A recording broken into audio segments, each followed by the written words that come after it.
नाग कहे नागुणी को सुनलो शिव महिमा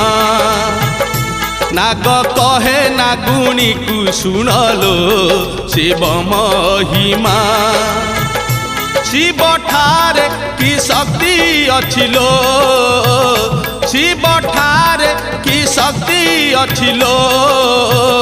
ध्यान करुछन्ति विष्णु ध्यान करुछन्ति ब्रह्मा ध्यान करुछन्ति विष्णु ध्यान करुछन्ति ब्रह्मा सुनलो शिव महिमा नाग कहे नागुणी को सुनलो शिव महिमा।